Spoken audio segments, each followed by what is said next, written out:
Bom, antes mesmo da gente dar sequência para o guia de atualização da versão do 1.2 para 1.3, eu queria compartilhar com vocês ah, a criação e a instalação do driver customizado do Themosys para o Laravel Valet.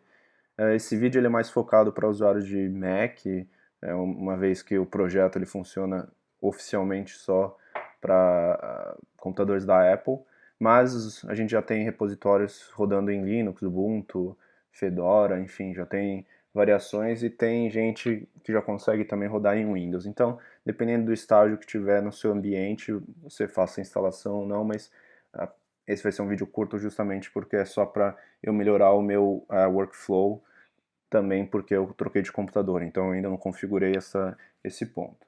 Bom, a documentação aqui, essa versão, depois que eles mudaram do CAD para o Nginx, ficou bem mais simples, é só a gente criar um arquivo, não tem que fazer link de pasta, de arquivo nem nada, ele já faz a leitura automática, e aí é bem simples. Eu já vou direto aqui para o terminal para a gente entender qual vai ser a estrutura. Eu tenho essa pasta aqui que é a pasta do Themosys, que é o projeto que a gente vai fazer a atualização. Essa aqui é a pasta do Valet dentro de Home e essa aqui é a pasta do Valet dentro do Composer. A primeira coisa que a gente vai fazer é abrir essa pasta aqui do Valet dentro da nossa Home. Eu vou abrir aqui no Sublime e aí vocês vão ver que a gente tem essa pasta Drivers. Essa pasta Drivers a gente vem com esse Sample Valet Driver. Ele, na verdade, é um arquivo estático de exemplo, como se fosse um stub, vamos dizer assim, para a gente utilizá-lo como base,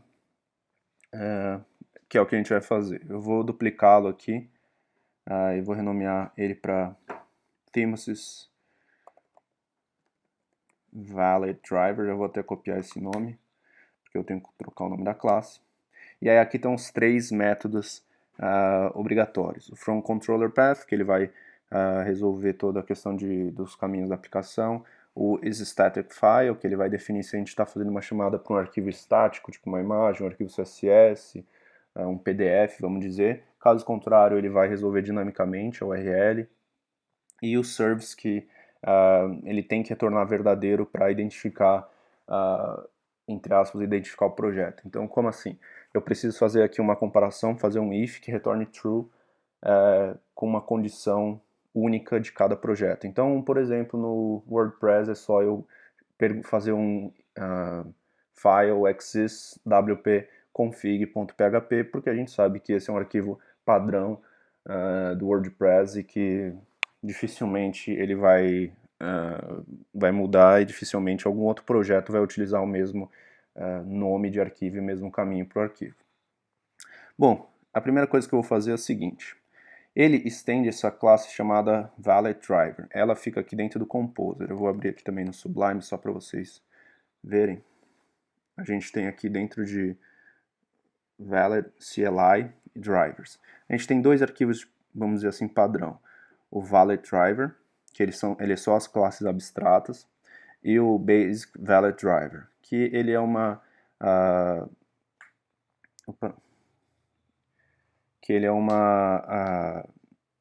versão com as regras já estabelecidas. Então, o service retornando true, o static file para, nesse caso aqui, se eu não me engano, para o Laravel, porque ele está vendo dentro de public se existe o arquivo, e o front controller path também mais voltado aí pro ambiente do Laravel e do Lume. O que a gente vai fazer? A gente vai utilizar esse basic valet driver justamente porque ele já tem algumas uns métodos pré-definidos com o resultado padrão, e eu vou utilizar essa função aqui em uma das minhas regras. Então, para ficar mais fácil e não ter que repetir código, a gente vai utilizar ele como opção de extensão, vamos dizer assim. Então, a primeira coisa que a gente vai fazer, eu posso fechar isso aqui já, em vez de valid driver, a gente vai colocar aqui basic valid driver. Então, basic valid driver. Aqui no service, que nem eu comentei com vocês, é a condicional de se retornar verdadeiro. Se a gente abrir, deixa eu fechar essa outra janela.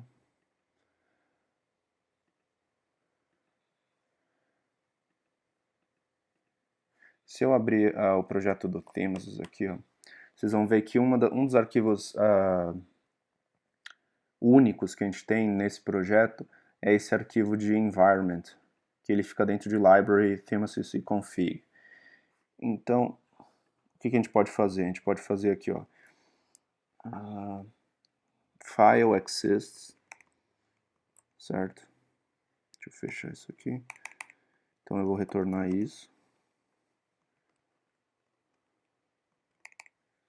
File exists. Aí eu vou colocar site path, como está aqui.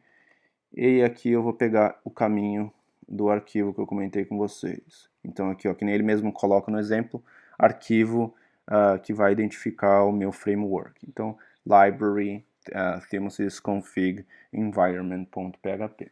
Se a gente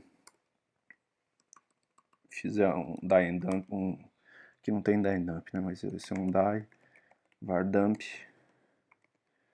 nessa condicional a gente vai ver que ele vai retornar verdadeiro.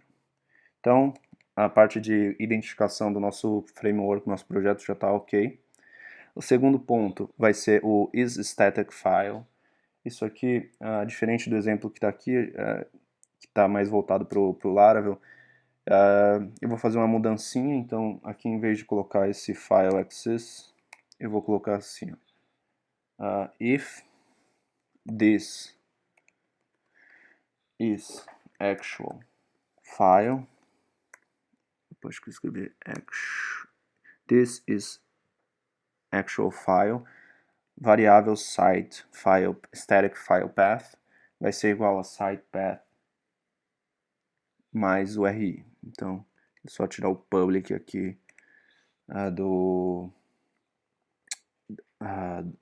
da variável. Então vai ficar this is actual file. Tá faltando um parênteses aqui agora sim. E aí eu vou retornar o static file path. Beleza? Mais adiante eu vou fazer uma customização sobre a URL. Então eu já vou deixar ela aqui.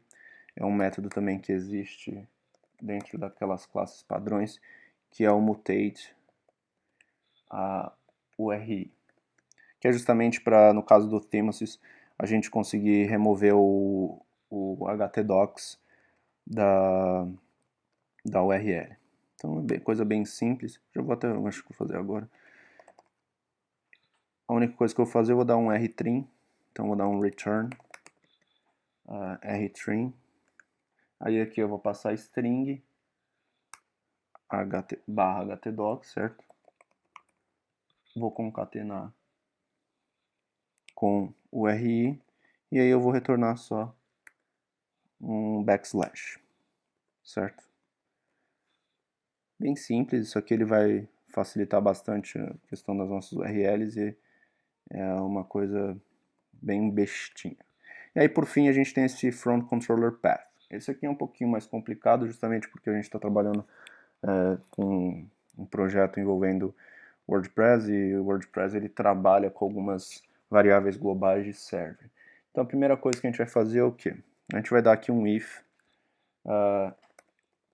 achar a posição aqui, ver se na verdade se a gente tem na posição na URL, a gente tem essa string CMS, certo? E aqui a gente vai fazer uma comparação. Então, se a gente não estiver acessando nada que envolva a parte de gestão do CMS, a gente vai simplesmente dar um site path htdocs index, certo? Caso contrário, caso a gente esteja acessando o administrativo, a primeira coisa que a gente vai fazer é falar que server php underline self vai ser igual à própria URI. Outra coisa, eu vou até copiar aqui duas vezes, porque são 3 definições. O segundo item é o que? O server name. Server name a gente vai colocar server name como local, então 127.0.0.1, certo? E por fim, No último a gente vai colocar, na verdade isso aqui é o server address. E embaixo o server name. Que aí sim a gente coloca a server e aí aqui o HTTP post. Host. Certo. Opa. Então o server name vai ser igual ao host HTTP, o server address vai ser localhost e o PHP self vai ser igual à própria URI. E aí o que eu vou fazer? Eu vou retornar um parent front controller path, ou seja, um método que a gente tem no nosso PY, em que eu vou retornar site path, site name e a URI, certo? Só não, ponto e vírgula. E é isso. Isso aqui a gente está definindo toda a parte de administração. Aqui é o site normal, a parte do cliente, do front, vamos dizer assim. Aqui é o mutate URI. A gente pode até, para ficar um pouquinho mais organizado, vamos vir aqui em CLI, drivers, basic, deixa eu ir no valid driver, mutate, opa.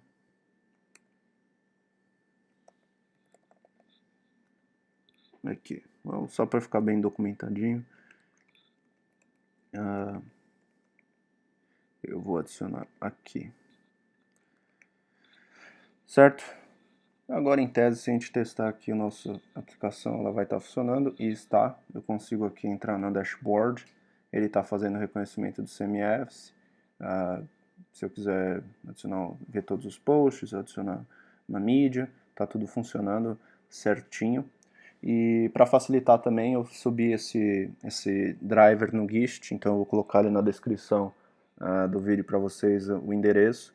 E aí no próximo vídeo a gente já inicia o processo de migração do 1.2 para 1.3. Beleza? Forte abraço a todos e até a próxima.